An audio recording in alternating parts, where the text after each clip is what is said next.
여러분, 이제 전당대회가 끝났습니다. 아쉽습니다. 정말 많이 아쉽습니다. 그러나 저는 오늘 패배 이야기를 하는 것이 아닙니다. 우리는 결과에 승복합니다. 그러나 우리가 지키려 했던 원칙까지 포기하지는 않을 것입니다. 그리고 저는 이번 결과를 보면서 오히려 한 가지 놀라운 사실을 확인했습니다. 정청래를 지지했던 당원들의 힘은 우리가 생각했던 것보다 훨씬 강했습니다. 오늘은 선거의 승패를 넘어 우리가 무엇을 얻었고 무엇을 기억해야 하며 앞으로 무엇을 지켜야 하는지 생각 좀 해보려 합니다. 참 길었습니다.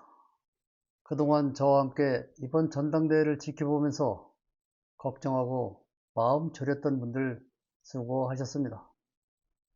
이제 결과가 나왔습니다. 민주주의 국가에서 선거 결과에 승복하는 것은 너무나 당연한 일입니다. 우리가 그토록 지키고자 했던 민주주의가 아닙니까? 정청래 후보에게는 그동안 수고했다는 따뜻한 박수를 보냅니다. 그러나 여러분, 승복과 침묵은 전혀 다른 문제입니다. 결과에 승복한다고 해서 선거 과정에서 우리가 느꼈던 문제까지 모두 없었던 일로 만들 필요는 없습니다. 선거 결과는 받아들이고 선거 과정은 차분하게 돌아보고 잘못된 것이 있었다면 앞으로 바로 잡으면 됩니다. 먼저 정청래를 지지했던 우리 민주 시민 여러분께 위로의 말씀을 드립니다. 각자의 자리에서 참 걱정 많이 하셨습니다. 마음을 졸였습니다. 어떤 분은 주변 사람에게 전화했고, 어떤 분은 글을 썼고, 어떤 분은 영상을 만들었고, 어떤 분은 댓글 하나라도 더 달아주셨습니다. 누가 시켜서 한 일이 아니지요. 그 마음을 저는 압니다. 그래서 오늘 졌으니 끝났다는 말로 간단하게 정리하고 싶지 않습니다. 여러분이 보낸 시간과 마음은 결코 헛되지 않았습니다. 우리가 지지했던 것은 정청래라는 정치인 한 사람만이 아니었기 때문입니다. 우리가 지키고 싶었던 것은 당원이 주인이 되는 민주당이었습니다. 우리가 지키고 싶었던 것은 1인 1표였습니다. 우리가 바랐던 것은 멈추지 않는 개혁이었습니다. 그리고 대통령도 당대표도 국회의원도 당원과 국민 위에 설 수 없다는 너무나 평범한 민주주의 원칙이었습니다. 그러니 너무 낙심하지 마십시오. 저는 결과를 보면서 오히려 놀랐습니다. 왜냐하면 이번 선거 환경을 바라보면서 저는 처음부터 정청래 후보에게 결코 쉬운 선거가 아니라고 생각했기 때문입니다. 우리 모두 그리 생각했습니다. 김민석 후보는 이재명 정부의 초대 국무총리를 지냈습니다. 그리고 이번 선거에서 당정 일치를 전면에 내걸었습니다.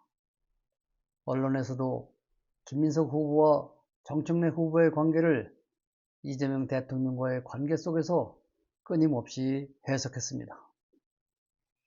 저는 그 과정에서 김민석 후보에게 유리한 정치적 환경이 형성됐다고 보았습니다. 특히 제가 체감하기에는 언론 보도 역시 크게 기울어져 있다고 느꼈습니다. 일부에서는 90%에 가깝다고 느낄 정도였을 것입니다.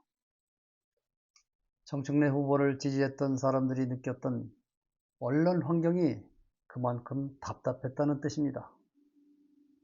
그런 환경 속에서도 정청래 후보가 권리당원 투표에서 45%를 훌쩍 넘는 지지를 얻었습니다. 국민 여론조사에서는 무려 55포인트 가까운 승리를 했습니다. 졌지만 이겼고 김민석은 이겼지만 졌습니다.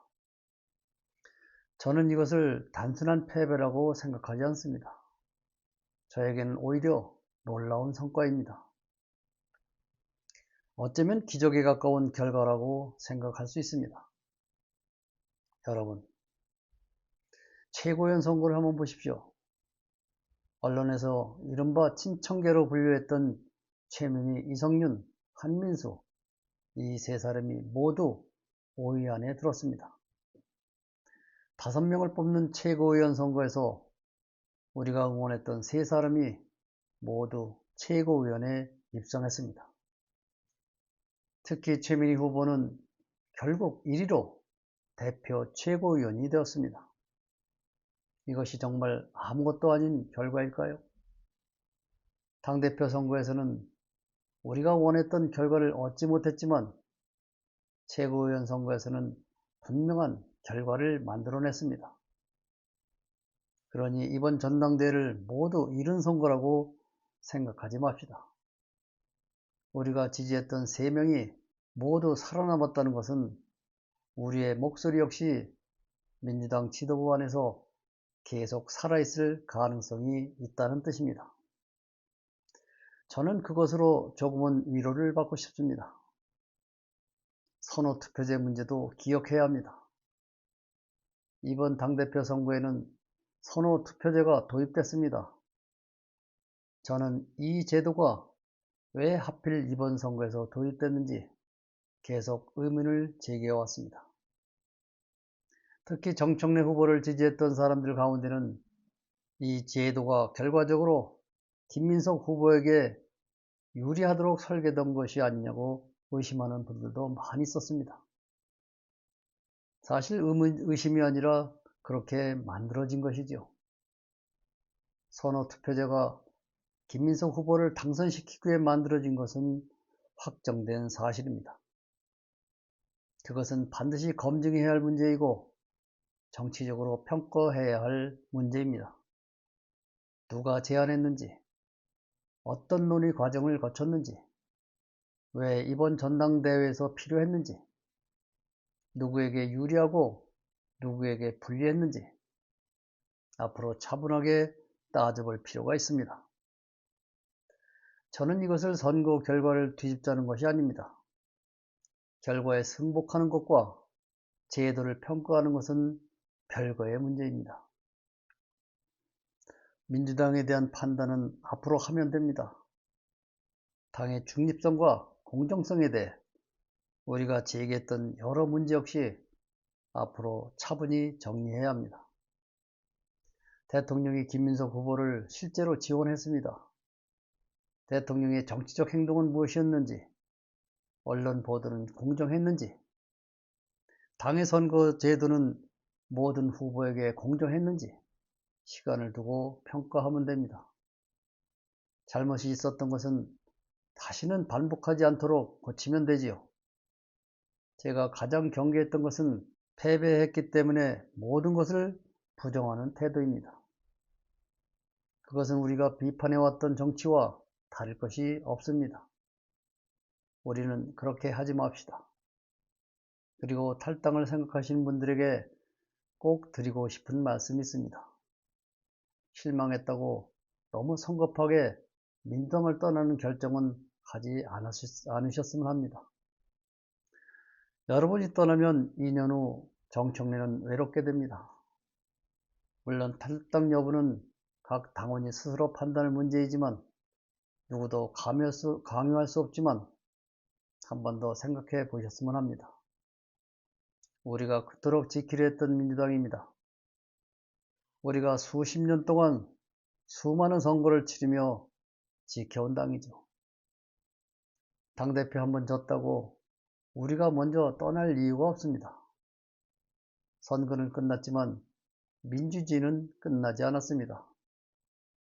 당대표는 바뀌어도 당원은 남습니다. 그리고 또 선택할 날이 옵니다. 잘하면 박수치고 잘못하면 비판하고 당 안에서 우리의 목소리를 내면 되는 것입니다. 오늘의 실망 때문에 내일 행사할 우리의 권한까지 스스로 내려놓지는 맙시다. 떠나기보다 지켜보고 포기하기보다 기억합시다. 그리고 다시 선택의 시간이 왔을 때 각자의 양심과 판단에 따라 당당하게 선택하면 됩니다. 그것이 당원 주권입니다. 정청래 후보는 이번 결과를 담담하게 받아들이고 자신을 지지했던 당원들에게 감사의 마음을 전해주었습니다. 그리고 다시 자신의 자리에서 민주당을 위해 일해줄 것을 믿습니다. 최종 득표 45%가 넘는 선택은 작은 숫자가 아닙니다. 선호 투표자가 아니었다면 정청래는 승리했을 것입니다. 그 표를 자신의 정치적 자산으로만 생각해서도 안 됩니다. 그 표 안에는 개혁을 원하는 사람들의 마음이 있고 당원 주권을 지키고 싶은 사람들의 마음이 있고 민주당이 민주당답기를 바라는 수많은 사람들의 기대가 들어 있습니다. 그 마음을 기억해 주시기 바랍니다. 여러분, 이번 선거를 지나면서 저도 다시 생각했습니다. 나는 왜 정청래를 지지했을까? 정청래라는 이름 때문이었을까? 아니죠. 그 사람이 완벽해서도 아닙니다. 정치인 가운데 완벽한 사람은 없죠. 우리가 지지했던 것은 그 사람의 방향이 우리가 생각했던 가치와 방향이 같았기 때문입니다.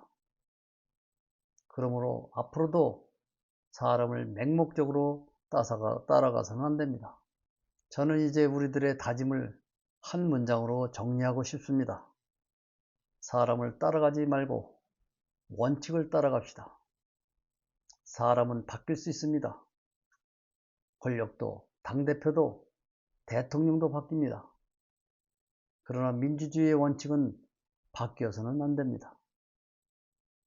오늘 우리는 진 것이 아닙니다. 저는 오늘 정청래를 지지했던 분들에게 꼭 이 말씀을 드리고 싶습니다. 고생하셨고 정말 수고하셨습니다. 아쉬움은 가슴에 묻고 기억만 남겨둡시다. 여러분, 다음 영상에서 다시 뵙도록 하겠습니다. 고맙습니다.